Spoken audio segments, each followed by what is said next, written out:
Yeah. Sorry, guys. We've just had a pre-live joke because I said, "Is Nick representing Brendan Rodgers today with his shirt?" BR. I'm Breaking Bad. Yeah, the baddest show ever made. But yeah, I'm sure Brendan's loving it too. Brendan. If you're watching, that is. Evening, people. Evening. So I thought I'd do a show on. We've gone 20 games unbeaten.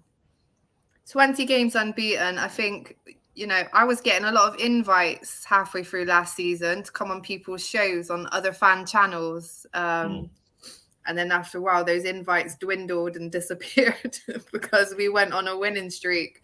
I think it was 10 games at the end of last season, wasn't it? Yeah. Or 11. Yeah. And I know we've played 11 now, haven't we? I just keep up, but it's been amazing. We've scraped some. We've had energy. I mean, the Alisson goal just summed up last season, didn't it? And then this season, we've been great at times, but we've also had to fight. I would even say, Crystal Palace, we won 3-0. Harsh for me, I guess. I don't know if other fans would agree, but looking back at the game, I still felt like it could have been better. The performance could have been more. We won 3-0, so I can't complain, but I can complain, if you know what I mean. There were still moments in that game that I wasn't happy with. Yeah. So the draws that we've had, I mean, I'm not even going to talk about the Chelsea draw because I feel like the red card ruined the game. They put 9 players on the back line. Breaking them down was just going to be tough, and full props to them. They saw out the point the best way they could. So I can't judge our players on that. Bottom line, we kept Lukaku quiet, and that was the main thing. By the way, Mane has more goals than Lukaku at the moment in the Premier League as well. Just saying.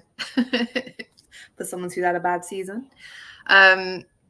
So I'm looking at these 2 games in the Premier League. So we've had a draw at Brentford and a draw versus Man City. Now, people might argue Man City, the Premier League champions, can you really criticize your team for that? Well, yeah, I feel like we can. If you want to win the league, I feel like we can still look at games like that. And I know Klopp will be looking at games like that and thinking, right, where could we have played better? Because that first half, there were a lot of issues in that first half. The same with Brentford. I feel like the midfield, there was a lot of mistakes in that first half. So I've got some, got Stoney in the comments. Thanks for joining us, Stoney. Good evening. I've got some stats to throw up for the first part of this show. I'm not a huge stats fan. I hate this new rating players by numbers, looking at stats. I feel like you can see with your eye how people play. Eye? One eye? Eye? My one eye, yeah. The third eye. The all-seeing eye of Bobby Firmino. I just feel like if you looked at Bobby's stats, you might think, oh, he's crap. Not realizing what he does, So I'm not really one for stats, but I just thought for comparison purposes, looking at our few games that we've had, I would compare them. So there's been 4 games I thought we would look at. So there was, the top 2 is Man City and Brentford, the draws. The bottom 2 are Crystal Palace and FC Porto, where we say dominated. Well, we did dominate, and we won comfortably. So looking at the 2 draws, the midfield is the same for the draws. But again, for Porto, it's the same as well. But interestingly, that game was a completely different game than the other two. I mean, Exactly. I guess you also have to take into account the way that other teams set up. Another interesting thing when you look at that is the Crystal Palace game. We didn't have Robertson and we didn't have Trent. The only game out of these 4 that Trent actually played in, I'm trying to spot him now, was Brentford.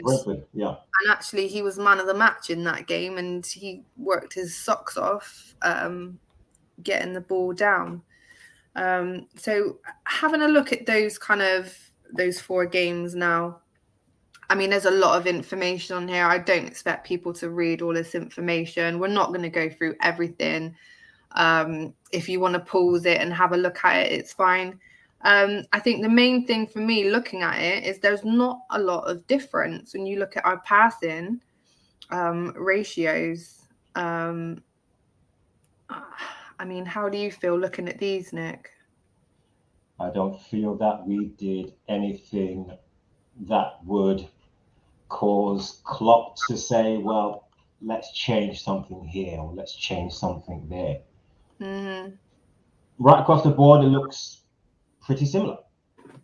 So to be fair, it wasn't that bad of a performance with the wins and with the draws. But then again, that's only the tail of the tape. The stats at the end of the game.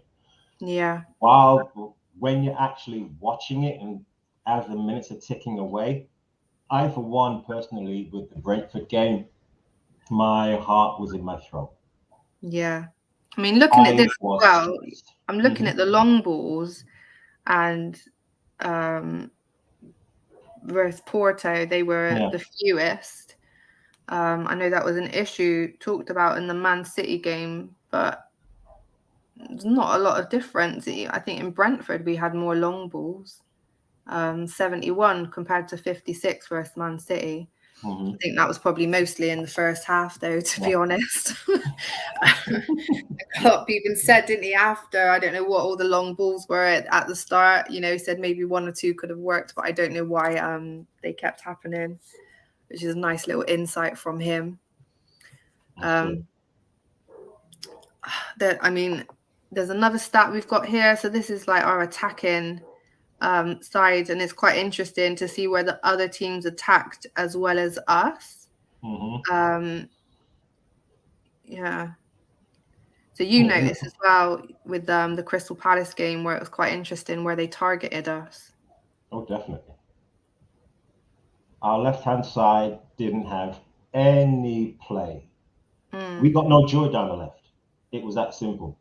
And again, in the Brentford game, could that have been down to Thomas Frank's tactics? Yes, it has to be, because Brentford came with a game plan and they stopped us from playing. Not many teams are going to be brave enough or have the balls to put 3 players on one of our fullbacks. When the balls are coming in from the right-hand side, from the left-hand side over to the right, who was around Trent? How much joy did Trent get with regards to distribution? When he got the ball, he got closed down a lot. And fair play to him for getting man of the match. But, wow. I know for a fact that if it happens again, Klopp will have an answer for that. That goes without saying. I did wonder though, at the times when Trent was getting closed down, I asked myself, why isn't he calling? Why isn't he calling for help? Because if I'm in his position and I'm getting marked by three of their opposing players, I'm gonna be screaming at the top of my fucking lungs. Where's my outlet? Where's my help? I don't see any of this. Help me out here, similar with Milner versus Man City, wasn't it, as well? Yeah. And yeah, to be fair, Milner does have more experience, but at the end of the day, he didn't have too bad a game. Let's not be harsh. Let's look at it objectively. Milner did not have that bad a game. Yeah. It just looked like he was a couple of yards too short or too slow Foden, you can't really say Foden had him in his pocket because that wasn't the case. That was an interesting battle between those two, to be fair. Yeah, And I think City did target Milner and the right-hand side, and they got a lot of joy out of that in the first half. Yeah, and interestingly, I think the fact that they kind of teamed up Grealish and Foden on him, he had a real task on his hands. Definitely. And he wasn't really getting any support from midfield because David Silva was running rings around Henderson and Fabinho, and Curtis was dealing with the other side. Mm-hmm. So you have to kind of think. In a way, City played their game plan to perfection. Yeah. The first 5 or 10 minutes, we were aggressive. Well, we played aggressively. We came out. We set our stall. But then all of a sudden, I felt as if we were driving along the road. Positioning. Yeah. And it's pretty much the same for every game, apart from versus Brentford. If you look in the top corner, where our KopTalk logo is, they squeezed us in so that we couldn't use our width, which is how we attack. We still managed to attack, but they kind of squeezed us in. And the rest of the games, even versus Man City, it kind of evened out still. Yeah. But we were very compact on a particular side. So, yeah, I mean, stats don't speak for everything, but I think Brentford and Man City, they did just, maybe Pep watched us. He must have watched us versus Brentford and thought, oh, okay. Yeah. Swamp them in midfield, make sure that their right back and left back don't have so much time on the ball, don't have so much space. Let's kill the game down. Yeah. See, that's the thing. Pep's one of the best coaches, managers in the game. And you don't get to where he is without being able to read a situation or watch your opponent or opponents and come up with a solution to that. Yeah, completely. But in argument to that, we have Klopp. And I guess this is why we didn't lose these games. We just dropped points. And I think this speaks volumes for how good this team is that when we draw, it feels like a loss. Yeah. It feels like a loss. It's not. But I reached this point when we went through that season and we only lost one game. And it was like, if we had a draw, it was like, what is going on? Why are we dropping points?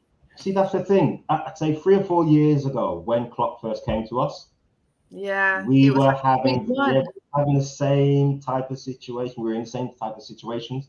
And there are times when the situation that we were in those games, we would have lost. Or we would have drawn, but not played as well as we could have done. Yeah. 4 years on, you can't turn around and say Klopp's shit 1 week and then another week say Klopp's the best. You can't say we're the best team in the country 1 week and say we're shit next. It's just you're mad. Simple. I don't think crazy to do. I think the only thing is this season has been injuries have kind of been staggered and have kind of messed up our flow. Obviously, we lost Wijnaldum. Everyone was making a big talking point about that, a big fuss over it. Do we miss him? No. Possibly in some games. Possibly. But go on. For me, in a way, what Thiago brings is kind of Wijnaldum elevated as a little bit more in certain games. So we're going to go into like some individuals because I believe it's that midfield, that interchange that can have a little bit of a difference. And it's been our biggest difference in a lot of games. I mean, you could analyze, like we were looking at who came in and who started when, but ultimately in the pre-season, we were looking at our midfielders that we had to choose from. And there's 10 midfielders that we have to choose from. It's a lot. And then there's been injuries in and out. I'm just going to go through some comments and then we'll kind of dissect these things. Ever faithful. Oi, oi, Reese. Thanks for joining us. Such a top fan. We're a fan of you as well. Anthony Herbert, good evening. Big up Gemma, Nick Bristol duo. Yes. That's what is your top, isn't it? It's not Brandon Rogers, it's Bristol. BR. I'm not going to wear this top again, you know. Just for a freaking podcast. I'll stop now. Just go with standard. Just go with standard chart. And she said she loves this t-shirt, people. No, I do. I'm not going to lie. I'm just a bit of a piss taker. I'll find a joke in anything. Anthony, I think you guys will finish third this season. Sorry, but I think you guys can win the Champions League. I mean, Champions League, I fully believe it will be an English team unless PSG can start pulling their finger out and working together. Mbappe's spit his dummy out a little bit today, hasn't he? After that that loss versus Reims. Did you see that? No. I saw the result. I giggled and then moved on. So there's a bit of an issue because Neymar could have crossed at one point and didn't or hasn't been. And he claimed, you know, it was all sorted out after in the dressing rooms or whatever. But we know Mbappe wanted to go. It's not going to be all sunshine and roses over there. But I think it shows on the pitch. There's individuals and they're not team players. You know, I mean, Neymar has always been that way. I don't want to put down don't want to make it a Man U show, but Neymar to me is a bit of a Ronaldo. They play for themselves and not the club. Ronaldo moves around a lot. Yeah. Neymar's moved around a lot. They're not loyal players to anybody apart from themselves, their brand. So I don't believe that they'll ever be a true team player. I think this is where the frustration. You've got individuals that will play for the club, play for the shirt, play for the fans, and then you've got players that have been hyped up, have been given so much plaudits that they actually stop thinking for the team and start believing more in I. Yeah. You know? And then you get some that just stop trying when they sign a new contract. Yeah. Yes. Like many names. Sorry, Anthony, but I know you'll fully agree. Some people get hyped up so much and then they sign their new contract and then the effort just goes downhill. I could say another name as well right now this season. Go. 4 letters. Pogba. Bruno. 5. Oh, Pogba didn't even sign anyway. I know I can't count for shit. Pogba didn't even sign actually. Harry Kane. Kane. Look at it. But that was because he wanted to go. Yeah, exactly that was because he wanted to go. And the fallout from that is his performances. They have just been. I mean, he needs to just suck it up. He just needs to suck it up now and just get over it. He's there. Just play the ball. Because if you act the way you are, everyone's going to start hating you. Spurs fans will start hating you. Nobody's going to want to buy you because they'll think that you're a sulker and you're not a team player. So for me now, okay, you wanted to go Man City. They got Grealish instead. Suck it up. Get on with it. You're still highly paid. I personally think that was a better option for them. Seriously, sign Grealish because he can interchange between the midfield and the forward line. I don't think either of them were needed. I think Harry Kane's too old and too kind of. I don't want to upset Spurs fans. Past his peak, setting his ways, past his peak. I think like Ian, who came on our aftermatch show, said Pep wants someone he can mold and kind of, you know, a young player that he can kind of dictate to a little bit more. Yeah. But they didn't need Grealish. They need a striker, and it's quite bizarre you know, they've got Jesus as well, and they plays out on the wing. To me, their season was quite bizarre. Spending 100 million on Grealish, and that was it, you know. But hey, going back to Anthony's point, I do think for definitely this season it will be an English team to win the Champions League. I believe it will be an English final, and even seasons to come, I think we are going to start dominating the Champions League. I think we are the new top league out there. We're attracting some star players right now. I feel we have been that way for the past 5 or 6 seasons now. Is that when Klopp came? They came Klopp's before, standard in the Prem. After, you know? no, in general, the Prem has been the league to watch. Yeah. I mean, always for me anyway, across the board. But yeah, in terms of competing up there with the big guns. Yeah, and Brentford showed that. I just hope personally, barring injuries and Brentford running out of steam,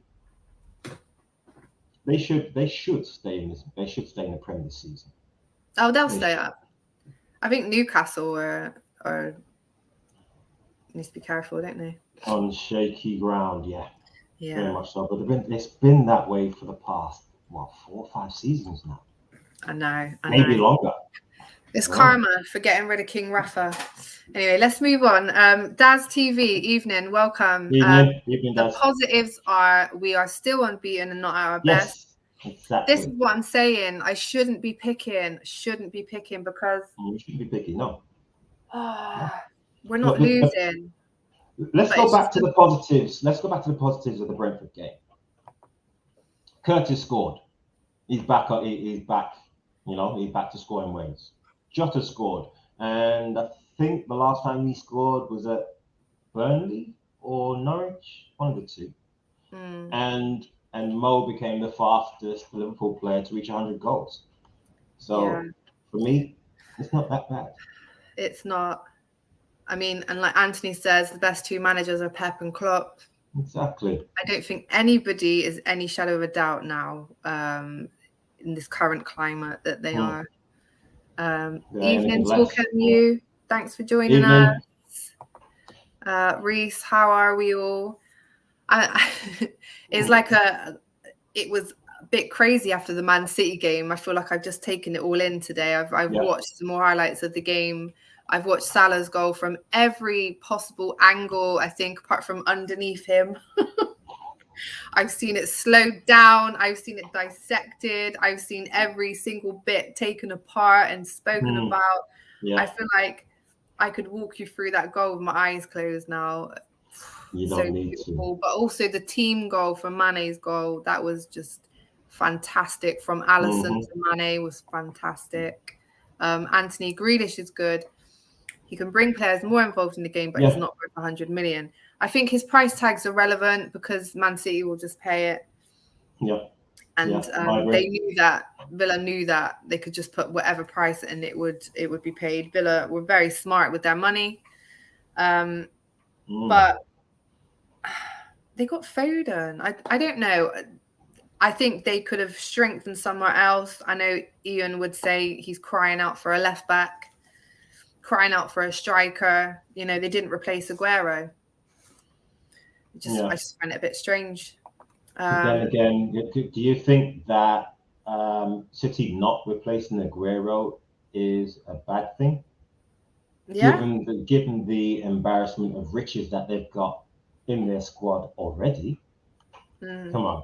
Even in the last podcast, as I was watching it, one of the commenters did say that if City get a world-class striker, they're going to be unbeatable.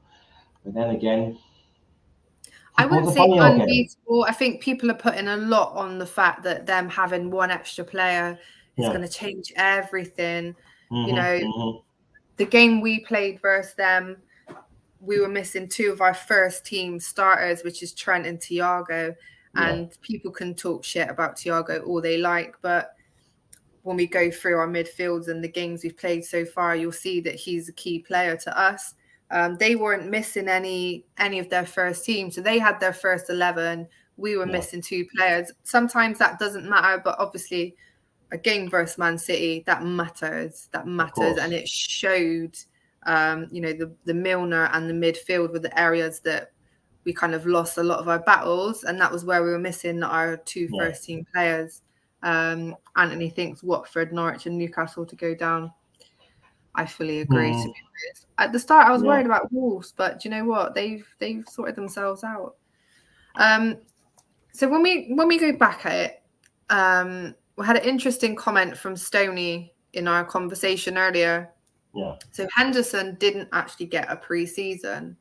He didn't get a pre-season. No. He went to England injured. Didn't get many games there either.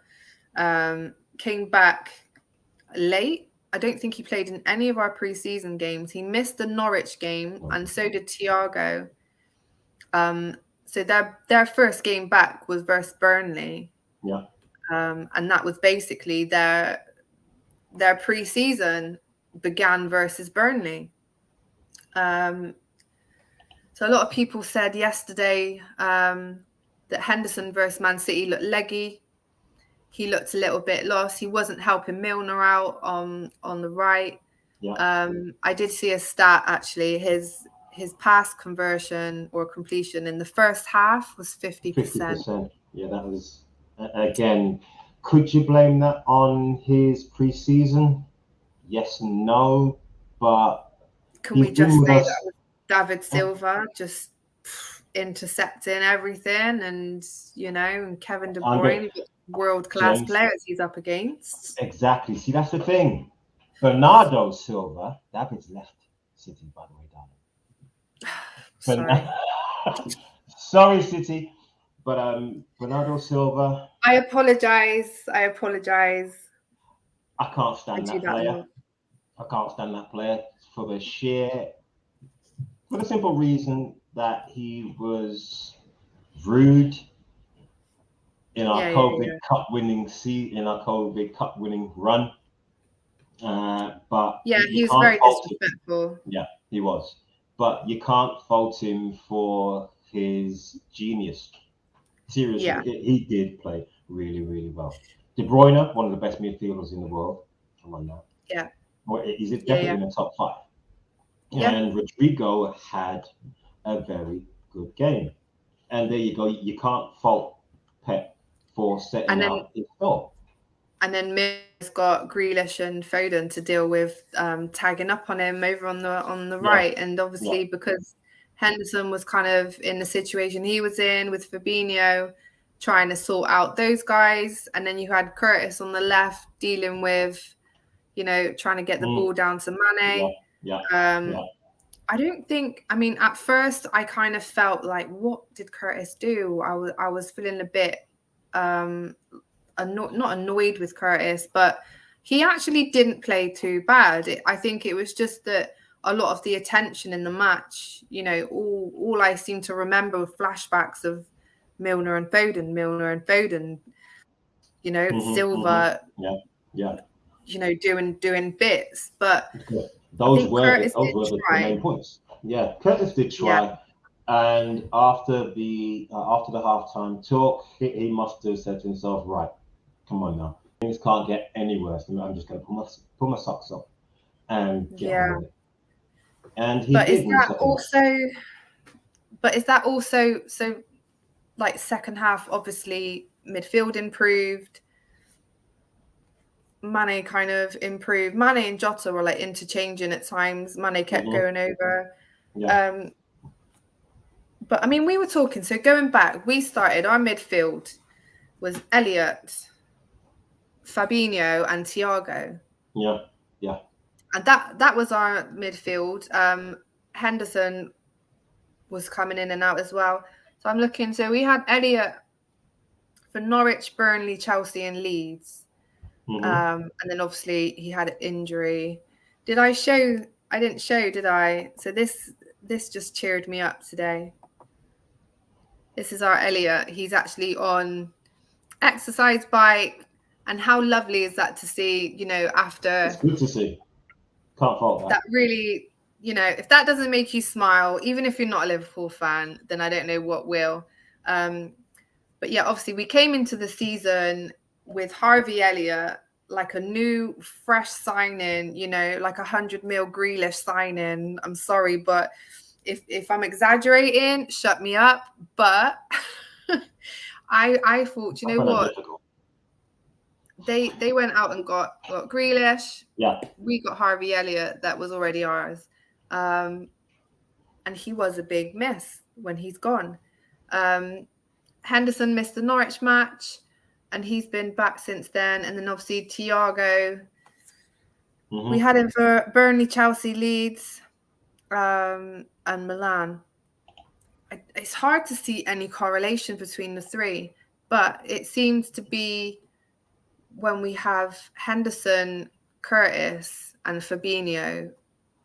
That's been the Brentford game, and that was the Man City game. And I just don't know if that's coincidence, because like we said, Man City, we had Milner there, but we also had Milner in other matches as well. I'm thinking about it, and I'm wondering whether or not it was a case of poor communication in our draws. Again, I will still say that Brentford played a blinder against us, and kudos to them. They had the game plan. City had the game plan, and to be fair, we should have expected what we got from the first half. And this was my issue. That first half.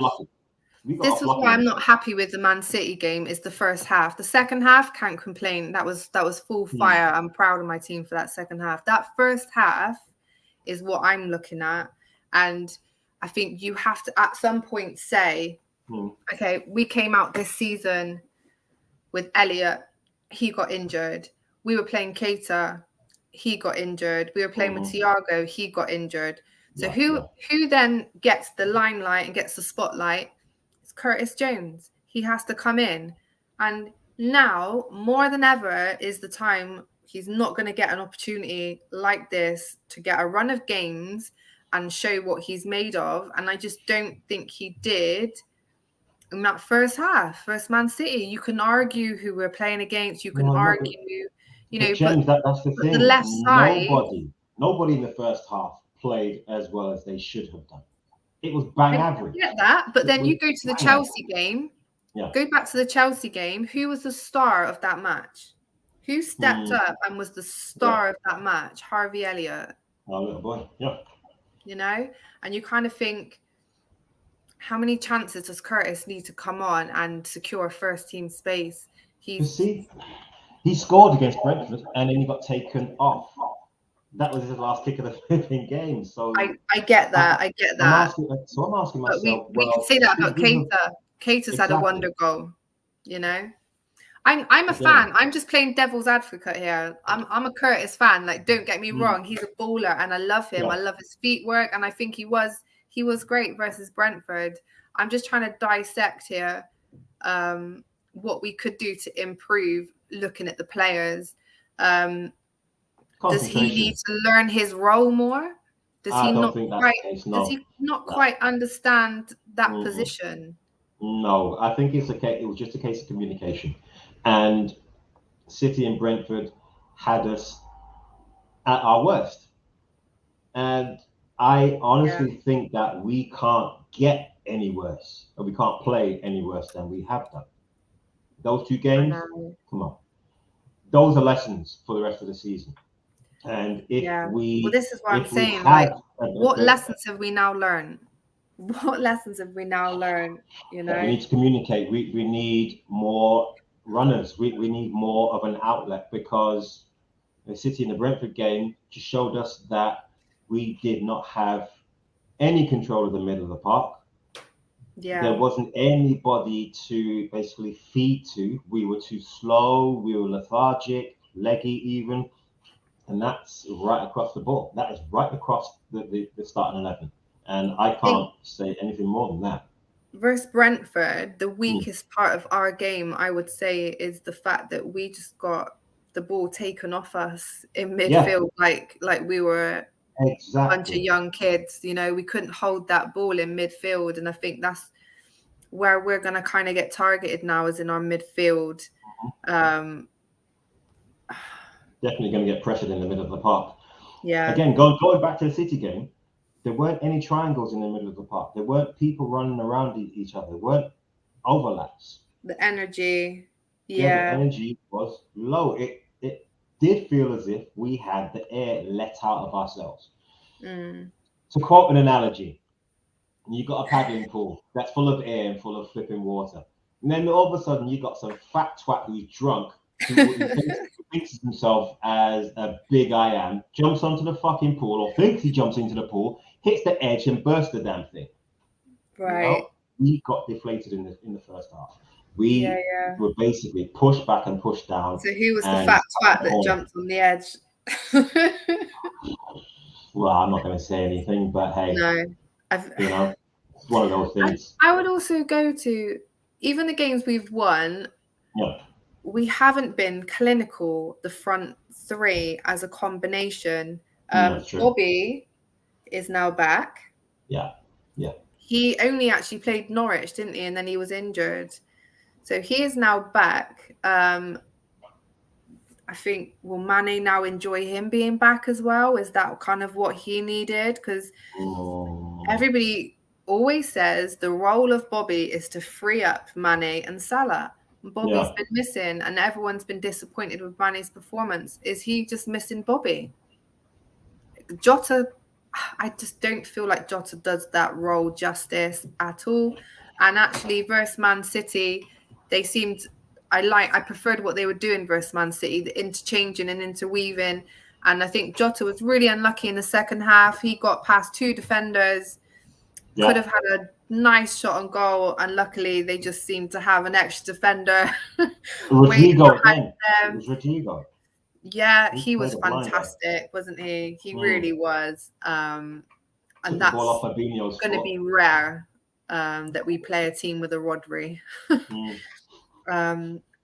So I think that panned out a lot better, having them interchanging and not being so stuck with Jota. Yeah. Can you remember last season? So sometimes we play with Jota in midfield behind Mane, and I quite often liked that. I think where Curtis plays, we used to have Jota there sometimes as well. So that is another option. Yeah, I wonder if that will get used again this season. Only time will tell. Still early doors. It is. And like we've gone through, you know, the overlaps of injuries, Keita again. I'm guess we can't judge. I can't say necessarily I can't judge Curtis or Keita until they've had a good run of games and we can analyze, because the stop starting doesn't help. The fact that Curtis has played against Brentford and Man City, where it's been a total managerial masterclass, and they've both got a goal. They've both, interestingly, got wonder goals. So they're pulling forward on that. But I think it's still, looking back, Harvey Elliott that's shone out the most, and Thiago for me. Out of all those 10 midfielders, if I had to pick two, because Fab picks himself, I'm sorry. The whole team picks itself. And I'd have to go with Bobby over Jota as well. The whole team picks itself, apart from there's two midfield options. And there's so many to choose from. Either side of Fab, yeah. Yeah, and I'd have to say so far the most impressive I've seen us play is with Thiago and Elliott. That's when I've enjoyed it the most. But yeah, now, what do you guys think? You have to rotate. You have to rotate. We have. Mentality. We're mentality giants. All we can do is analyze the games, analyze our performances, our positioning, you know, and build on that, because it's a long old season. It is. And I know Klopp is going to look at that. I found it really interesting. There was like a 2-minute clip of him. It's not often he speaks anymore on tactics and stuff. So it was like a really rare insight. And he was saying, it's really interesting. He said, first half, I don't know what they were doing. I didn't tell them to play like that. They kept putting long balls in. They weren't going in the positions and the spaces they were supposed to be going in. So I guess, like you say, it could be a lack of communication and understanding between Henderson and Curtis on where to go and what to do. Like, could be as simple as that they're just not used to playing together enough yet to understand that. And some players just naturally understand that a bit more. I also think with Elliot, it kind of freed up Salah a bit more. I think Salah really is. Everyone made a joke about me saying Salah enjoyed having Elliot behind him. Everyone kind of laughed. Of course he did, because it freed him up to stay further forward, to do what. That's what made it exciting. Yeah, and he helped take a lot of pressure off of that side. Yeah. And I think with Bobby back, it would free up Mane more as well. But I think he benefits from Bobby a lot more on that side as well. So one day, Elliot's back on his exercise bike. I would love to see that team with Bobby in, because I don't think we ever really got to see it, did we? No. But I'm not looking forward to the Christmas period. Seriously, those runner games. Well, when we come back, we have Atletico. I know we've got Watford, and not disrespectful, but I really hope when we do play Watford that Curtis starts, or even Keita. But I would just like to see them again. I want them to get a nice run of games, so we can just kind of see them. They can get used to that dynamic, I guess. But yeah, we shall see. It's a nice international break. I want to throw this question out to the viewers. Do you guys think that Henderson is past it? Okay, I sound a bit too harsh there, but do you think Henderson should not start more games? Do you think he should be benched more often or not? Well, I'm just throwing it out there. I don't know. When you talk about like players aging as a defensive midfielder or a central midfielder, they tend to drop further back into that defensive role. And we have Fabinho there. So you have to ask yourself, Fabinho's not missing games, and he's the best at what he does. So Henderson's not going to drop into that role unless we rest Fabinho. Yeah. I think that would be maybe now where he more comfortably is. But actually, this season, he's been playing further forward. If you look at some of his heat maps, he's actually been playing further forward. And versus Man City, he couldn't do that as much because the back was struggling so much. So I think the fact that Milner was under so much pressure meant he couldn't then get the freedom and the space to push forward. I mean, his goal, AC Milan, he has been pushing forward. I don't think he's past it. I just think that maybe there are other options that get the best out of some of our players a bit more. But I think we still need that experience and that leadership that he brings. I agree. And with the amount of time that he spent with us, and arguably out of all of the whole squad, he understands Klopp's mission and his vision. I just want to see him personally display more of that on the pitch. But I'm just judging. Is that because he hadn't had a pre-season? Is that because he missed out pre-season? He's coming back from injury. It's been quite full on. He was out and then in. We had Elliot in. We had Thiago. We had Keita. It's been a bit sporadic. Yeah. But then was again, that first half just oh my God, what's going on? Because I think versus Milan, he was at his best versus Milan. And I think a lot of people have kind of spoken about him a lot in that season, in that Man City game. He did receive a lot of criticism in the first half. Fair enough. But from Klopp's mouth itself, his words were he wasn't freed up to go forward, which is what we want him to do, because he had to stay back, and him and Curtis didn't have the opportunity to go forward and push forward, which is what I wanted them to do. Thinking about that, we will see. We in the Brentford game, I believe we swapped into a 4-2-4, and Hendo then went alongside Fabinho to give him more support. Yeah, that was the game that we had Trent though. Yeah, but again, Trent wasn't getting much help. But what in that position though? What is Matip going to do? Is Matip then going to go over and help his right back and leave a gaping hole between him and? Well, a lot of time is Salah. A lot of time is Salah helping. Exactly, and that's what's needed out there. But yeah, when Elliot was there, he was a little terrier, wasn't he? He was bridging that gap, making Trent and Salah's life a lot easier. But yeah. Every game isn't going to be that high press game. And I think the reason Thiago and Henderson are a good combination is Thiago slows the game down and he can control what's going on.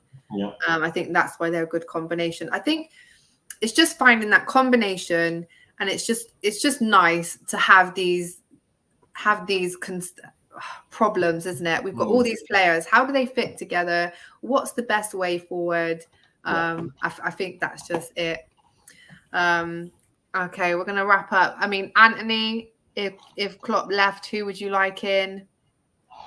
We have this question so much, like no disrespect, but I just want to enjoy what we have now. I just want to enjoy Klopp. He's here now. I just want to do that. You know, a lot of people are talking about Salah's contract at the moment. Let's just enjoy him while he's here. Let's just enjoy what we have while we have it. And if something happens, I'll worry about it then. Right now, I'm not letting that worry me. I'm just enjoying watching the magic that we're producing. Anthony, my mate's a Liverpool season ticket holder and travels from Redcliffe Hill in Bristol to Anfield and most away games. Good man. Yeah, I know a few that do that. Redcliffe is not far from me. Henderson should be on the bench. I know he's your captain, but he was on his way to Arsenal on a free. But he would help the younger players to improve their games. I think that's a bit harsh. And go on. I don't understand what the free part is. I really don't understand that. I must have missed that. But I know that might have been discussions about him possibly getting sold, but there was contract conversations. But I think that was just a lot of media hype. I think that is very harsh. Like I said, versus AC Milan, Champions League game away, it was a big game, and he turned up for that game and got us the winning goal. So to say he should be benched, I don't think so. I really don't think so. I think maybe he is showing some signs of tiredness. Is that to do with him coming back from an injury? We play very high-paced football. He hasn't had a pre-season, so of course there are times it's been some really tough matches, shall we say, and the fact that he's had different players to play with, get used to, kind of says a lot. And you know, Milner filling in for Trent. Milner's great, but he hasn't got the legs, so he's having to do a lot more work. Anyway, we've gone into that. We'll go over that. We're going to wrap this up now. We're going to be back Thursday. Mr. Silver Fox, good evening. Happy birthday, Mr. Fox. It is his birthday today. He is from the Armoury TV. Go and check them out. And yes, it's his birthday today. So happy birthday to you. How old are you now, fella? 64? He's not going to tell us that. I think I know, actually. He's actually younger than me. So I'm not going to comment on that too much. But yeah, thanks for tuning in. And hope you have a really happy birthday. It's good that it's an international break, so Arsenal can't break your heart. Yeah, no, For the loss. Bless them.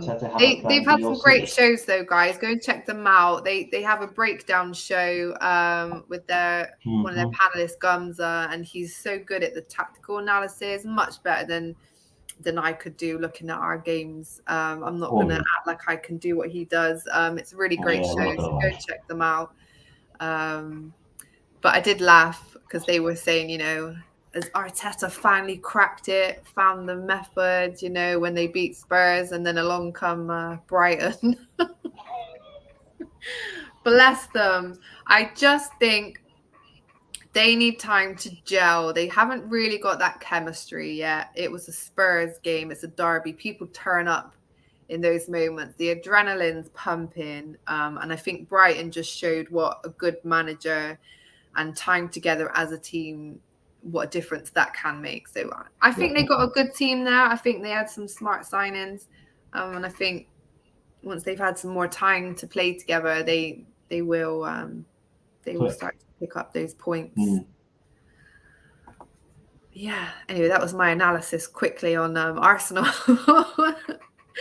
Thank you, Anthony, for the stream tonight. I hope you enjoyed my little breakdown of your team as well. Seeing as we're joined by some Gooners, I thought I'd give a little bit of my opinion on that. 36 years young.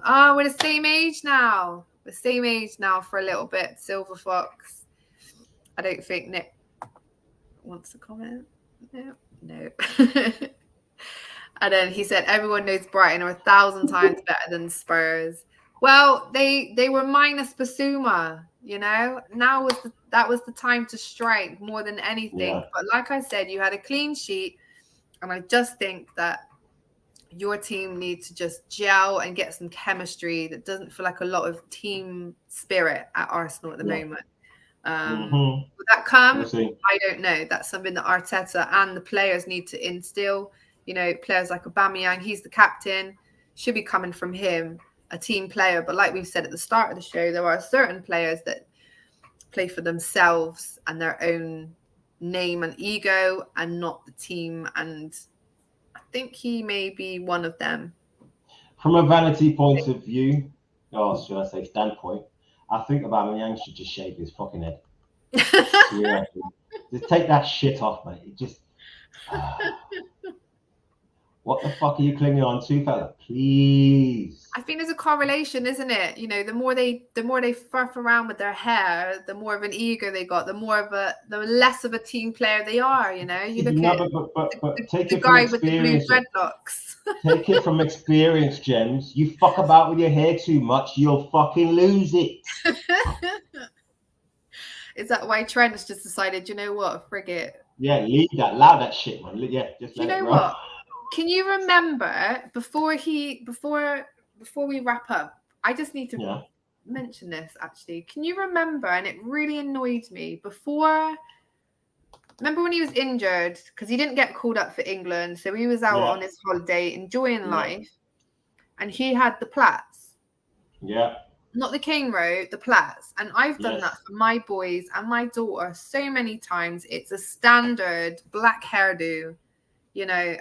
I don't know what the fuss was, and he got so much slating for that from ignorant ass people out there that don't understand Afro hair can't just be out all the time. It needs taming. It's a lot of hard work that goes into keeping it that way.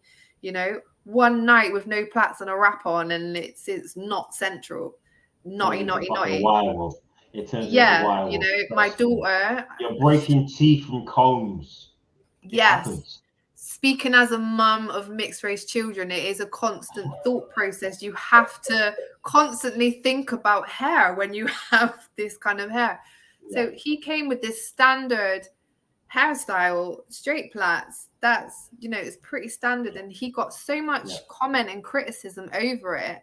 It was actually disgusting, I thought, the ignorance of the hairstyle. And it's also, it was natural. I didn't understand where it came from. I will add this as well. At least he didn't have the flipping hairline of a former Arsenal player. He was letting it natural. It was naturally growing. He didn't put in some fake dreads, in the Star Spangled Banner colours. He didn't, because that's what Dele Alli and Pogba have done. I just find it bizarre. He just went for a standard natural hairstyle, and everybody kind of kicked off. So I think that's kind of, look at his hair now. Nah, Trent lives at home. That's why. Trent just thought, you know what? Nah, Trent's got sensible people around him. Simple as. He's got sensible people. No, but look at his hair now. So since all of that fuss over his hair, the ignorance over the style and everything, and he was like, oh, should I keep it or not? On Twitter. And I thought that was quite sad that he's asking people that. I don't know. It might just be nothing, but no, look at his hair now. Someone said, "Oh, his hairstyle now." I'm sorry, but it's not a hairstyle. No, it isn't a hairstyle. It's not a hairstyle. He's making a statement. He's making a statement with that. If he wanted to locks it up, that would have been locked up. Okay, so just don't look at it. Don't look at it. Do not look at his mop. That is just watch his performances. That's it. No comb, no grease. No nothing, no lotion. That's just what happens to afro hair when you just don't touch it. And I think he is making some sort of statement. Yep. I think there is a reason, because every time I see him, I'm just like, oh my God. I swear I want to take my clippers to his head. I'm like, brother, please. I think he's making a statement. I fully believe he's making a statement with this. And I did look back and I did think to myself, if you go back and look to when England Euros were on, the comments he got over his standard hairstyle, I think he's just like, you know what?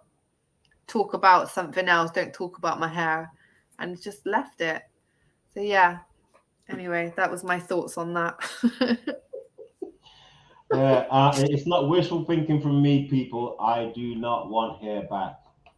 I know the amount of shit I had to go through just to make mine look presentable. Now I'm on that. Now you just got a beard to trim. Damn straight, and that's a fucking problem in itself. Yeah. This is the thing when ladies start to get a certain age, we have to deal with that shit as well, Not long now, James? Not long now, and I'll have to get tips off you, innit? No, not me. Say it. Not me. Not me. Right, people. Right, we're out of here. Anthony's saying Liverpool to beat Arsenal is 100-1 odds on. They're saying no chance. On your day, on your day, let's see what Arteta pulls out the bag. You just don't know. And this is why we love football. We love football. I will say, though, I doubt it. A pair of pigeons. That's what we pull out of his bag. Right, people. Later. Right. Thanks, everyone, for watching. We'll be back on Thursday with KopTalk. Also, I'm going to quickly just mention what's happening on Monday, the 11th of October. Something fresh and new. So for everybody watching or everybody who watches our show, because of all of your support and your share and your love that you're giving us, we are now, KopTalk are going to be now launching as an independent channel. On YouTube, we have so excited. I'm flinging my notebook everywhere and everything. We have a new Liverpool FC fan channel. We are launching on Monday, the 11th of October, with a spotlight show on the one and only great Mo Salah. We're going to dedicate a whole hour show to the Egyptian king, looking back at all his time with Liverpool, the fact that the goal he scored versus Man City, he's been doing that for years. I'm so frustrated with people. Go back to when we had the purple kit. I can't remember the exact year. We had the purple kit. He was doing those doing them skills back then. It was only 2 seasons ago. I love that kit. I did like that kit. I didn't buy it after the first meme of our purple bins. I don't give a shit. But anyway, if I like a kit, I like a kit. They can mean whatever they want out of it. But he's been doing this shit for a long time. And I feel like actually now, because of that Man City goal, all eyes were on that game. Everybody has now gone, do you know what? I don't feel like I can say anymore that he's underrated. I feel like now I've reached a point now where I feel like I don't have to keep saying that he's underrated, because I'm yet to come across someone this season that does not rate Mo Salah as high class, world class. Top 3 in the world. Top 3 in the world. Yeah.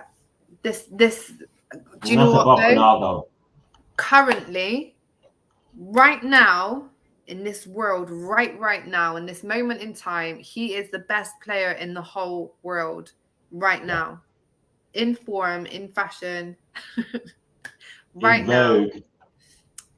So in vogue right now, Mo Salah is the one. So come and check us out. Check out our Twitter. It's KopTalk. You Never Walk Alone on Twitter. I'll be posting up the links for our new YouTube page on there. You can follow me on Twitter as well. Gems, KopTalk. A lot of our links are in the description bits. But Monday the 11th, we'll be launching a brand new channel. Got 6 days to go. And yeah, it will be dedicated to the Egyptian king. Right, yeah. I need to go make a cup of now, girl. I was just going to say, I'm going to go and watch Mo Salah's goal again, I think. And the Manny team goal. Manny. I don't want to forget about him and make him feel bad, because I still appreciate him, you know. But yeah, we are out. We'll be back Thursday. Good evening. Good night. Thanks for joining us.